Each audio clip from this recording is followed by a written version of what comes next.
गोविंदो हरे मुरारी नाथ वासुदेवा श्री कृष्ण गोविंदो हरे मुरारी नाथ यण वासुदेवा हे नाथ नारायण वासुदेवा हे नाथ यण वासुदेवा श्री कृष्ण गोविंदो हरे मुरारी नाथ यण वासुदेवा श्री कृष्ण गोविंदो हे नाथ नारायण वासुदेवा हे नाथ नारायण वासुदेवा हे नाथ यण वासुदेवा श्री कृष्ण गोविंदो हरे मुरारी नाथ यण वासुदेवा। बोल विष्णु भगवान। अर्थ परिवर्तनी वामन एकादशी। भाद्रपद के शुक्ल पक्ष के एकादशी को क्षीर सागर में 4 मास के शयन के मध्य भगवान करवट लेते हैं। क्या करते हैं भगवान? करवट लेते हैं। आज के दिन निद्रा मग्न भगवान के करवट परिवर्तन के कारण ही इसका शास्त्रीय नाम परिवर्तनी एकादशी रखा गया है। आज के दिन भगवान के वामन अवतार की पूजा की जाती है। भगवान विष्णु के बोने रूप वामन अवतार की यह पूजा वाजपेयी यज्ञ के समान फल देने वाली तथा समस्त पापों को नष्ट करने वाली है। वामन भगवान की पूजा के कारण कुछ व्यक्ति इसे वामन एकादशी भी कहते हैं। इसके दूसरे दिन मनाई जाती है वामन जयंती। धर्मराज युधिष्ठिर ने कहा कि हे माधव, भाद्रपद मास के शुक्ल पक्ष की एकादशी का नाम विधि विधान तथा महत्तम विस्तार पूर्वक जानने की मेरी अभिलाषा है। कृपया करके इस बारे में कुछ बतलाइए। तो श्री कृष्ण भगवान ने कहा कि हे राजन, सब पापों को नष्ट करने वाले और स्वर्ग प्रदायक उत्तम वामन एकादशी का महत्म मैं तुमसे कहता हूँ। ध्यान पूर्वक सुनो। यह एकादशी जयंती एकादशी भी कहलाती है। इसका व्रत करने से वाजपेयी यज्ञ का फल प्राप्त होता है। पापियों के पाप नाश करने के लिए इससे बढ़कर अन्य कोई उपाय नहीं है। जो मनुष्य इस एकादशी के दिन मेरे वामन रूप की पूजा करता है वह तीनों लोकों की पूजा कर लेता है। मोक्ष की इच्छा रखने वाले मनुष्य इस व्रत को अवश्य करें। जो कमल नयन भगवान का कमल से पूजन करते हैं वह अवश्य भगवान के समीप जाते हैं। जो भाद्रपद शुक्ल एकादशी को व्रत और पूजन करता है उसे ब्रह्मा और विष्णु सहित तीनों लोकों का पूजन करने का पुण्य फल प्राप्त होता है। सभी को इस परिवर्तनी एकादशी का व्रत अवश्य करना चाहिए, क्योंकि इस दिन भगवान विष्णु क्षीर सागर में अपने 4 मास के शयन के मध्य करवट बदलते हैं।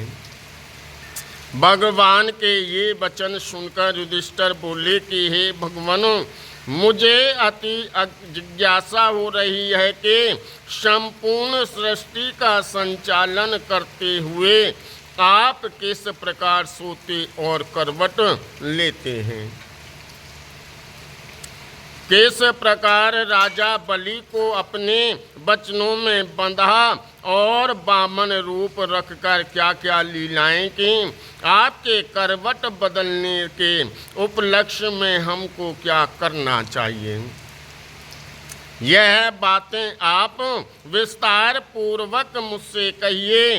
तो श्री कृष्ण ने कहा कि हे राजन, अब आप सब पापों को नष्ट करने वाले इस कथा को ध्यान पूर्वक सुने। त्रेता युग में बलि नामक एक दैत्य मेरा परम भक्त, अत्यंत दानी, सत्यवादी तथा ब्राह्मणों का सेवक था। यज्ञों के प्रभाव से उसने इंद्रादिक सब देवताओं को भी जीत लिया था। अब तो उसने देवलोक पर अपना अधिपति जमा कर सभी देवताओं को स्वर्ग से भगा दिया और संपूर्ण लोकों का स्वामी बन गया। आकाश, पाताल और पृथ्वी तीनों ही लोक उसके अधीन हो गए। तब देव ऋषियों सहित नारद जी सब देवता भगवान के पास जाकर उनका पूजन और स्तुति करने लगे। उन्होंने राजा बलि के अत्याचारों से मुक्ति दिलाने की भगवान से प्रार्थना की। भगवान ने वामन रूप धारण कर अवतार लिया और राजा बलि से 3 पग भूमि मांगी और फिर अपने तेजस्वी स्वरूप से राजा बलि को पाताल लोक में भेज दिया। यह वार्ता सुनकर युधिष्ठिर कहने लगे, हे जनार्दन, आपने वामन रूप धारण करके उस महाबली दैत्य को किस प्रकार जीत लिया।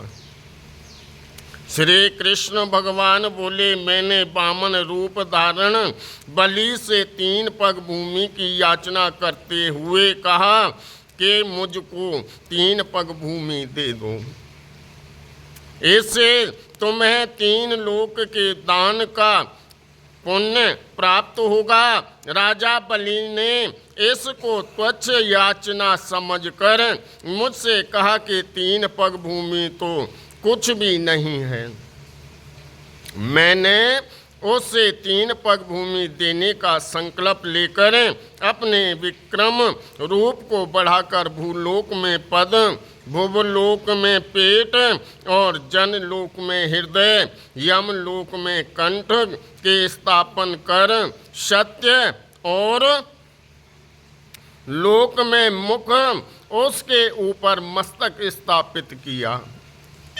सूर्य, चंद्रमा आदि सब ग्रह, योग, नक्षत्र, इंद्रादिक देवताओं और शेष आदि सब नाग गणों ने विधिवत प्रकार से वेद सूत्रों से प्रार्थना के 2 पग नापने के बाद मैंने राजा बलि का हृदय पकड़कर कहा, हे राजन, एक पद से पृथ्वी और दूसरे से स्वर्ग लोक पूर्ण हो गए। अब तीसरा पैर कहाँ पर रखूं? तब बलि ने अपना सिर झुका लिया और मेरे अपना पैर उसके मस्तक पर रख दिया। इससे मेरा वह भक्त पाताल लोक को चला गया। उसके विनती और नम्रता को देखकर मैंने कहा कि हे बलि, मैं सदैव तुम्हारे निकट ही रहूँगा। विरोचन के पुत्र बलि ने कहने पर वहाँ पर भाद्रपद शुक्ल परिवर्तनी एकादशी के दिन बलि के आश्रम पर मेरी मूर्ति स्थापित हुई और दूसरी क्षीर सागर में शेष नाग की पीठ पर हुई। कथा सुनाने के पश्चात भगवान श्री कृष्ण ने कहा कि हे युधिष्ठिर, इस एकादशी को भगवान शयन करते हुए करवट लेते हैं। इसलिए त्रिलोक के नाथ विष्णु भगवान का आज विशेष पूजन किया जाता है। उनके निमित्त तांबा, चांदी, चावल और दही का दान उचित है। रात्रि को जागरण अवश्य करना चाहिए। जो इस प्रकार व्रत करते हैं वे सब पापों से मुक्त होकर स्वर्ग लोक को जाते हैं। उनका चंद्रमा के समान निर्मल यश संसार में फैलता है। जो पापों को नष्ट करने वाली इस कथा को पढ़ते अथवा सुनते हैं उनको भी 1000 अश्वमेध यज्ञ का फल मिल जाता है। बोल विष्णु भगवान श्री कृष्ण गोविंद हरे मुरारी नाथ यण वासुदेवा श्री कृष्ण गोविंद हरे मुरारी नाथ यण वासुदेवाय नाथ नारायण वासुदेवाय नाथ यण वासुदेवा श्री कृष्ण गोविंद हरे मुरारी नाथ यण वासुदेवा श्री कृष्ण गोविंद हरे मुरारी नाथ यण वासुदेवा। बोल विष्णु भगवान की जय।